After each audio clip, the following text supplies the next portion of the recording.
TikTok 67% take down করেছে, Google করেছে 20%, Facebook কতটুকু করেছে? বা 13% না দেখলাম, মাননীয় মন্ত্রী মহোদয় আমি দেখাইছি প্রেজেন্টেশনে 13।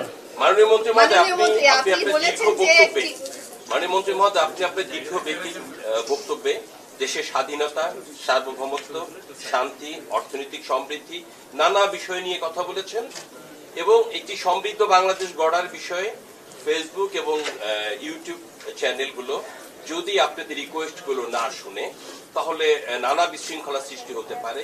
সেই জায়গা থেকে ভবিষ্যতে তাদের বিষয়ে আইনগত কোনো পদক্ষেপ আন্তর্জাতিক আদালতে নেবেন কিনা?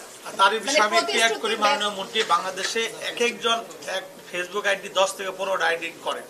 তো এই ক্ষেত্রে আপনারা ফেসবুককে কোনো নির্দেশনা দিবেন যে এনআইডি ছাড়া কোনো ব্যক্তি ফেসবুক অ্যাকাউন্ট করতে পারবে না। আমার অনুরোধ থাকবে আমাদের আরেকটা জিনিস বলছে যে পেজ করে অনেকে, যাদের কোনো টিন নাই, ট্রেড না থাকায় তারা যে কেউ পেজ করে বাংলাদেশে গুজব ছড়াচ্ছে। এই ব্যাপারে ফেসবুককে কোনো নির্দেশনা দিবেন কি? মাননীয় মন্ত্রী, আমি অ্যাড করতে চাই যে আজকে তারা যে প্রতিশ্রুতিগুলো দিয়েছে সেটা যদি বরখলাপ করে তাহলে আপনারা কি অ্যাকশন নেবেন ভবিষ্যতে?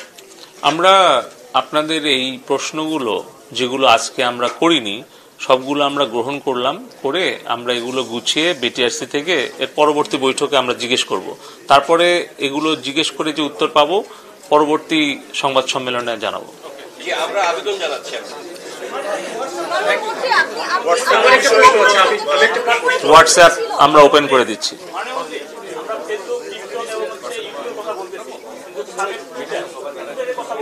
আমরা ওপেন করে দিচ্ছি।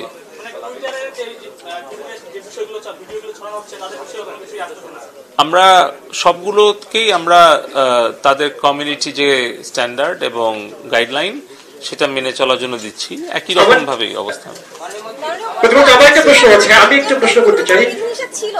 তো আমাদের যে ই-কমার্স ব্যবসায়ীরা বিপুল পরিমাণ ক্ষতির সম্মুখীন হয়েছে, তারা বিজ্ঞাপনের ক্ষেত্রে বিপুল পরিমাণ অর্থ দিয়েছিল, তো তাদের ক্ষতিটা পুষিয়ে নেওয়ার জন্য কোনো পদক্ষেপ নেবেন কিনা? আজকে সকালে আমি বাণিজ্য মন্ত্রীর কাছে একটা অনুরোধ পত্র পাঠিয়েছি যেন আমাদের ই-কমার্স ফ্রিল্যান্সারদের জন্য একটা বিশেষ প্রণোদনা দেওয়ার ব্যবস্থা করে।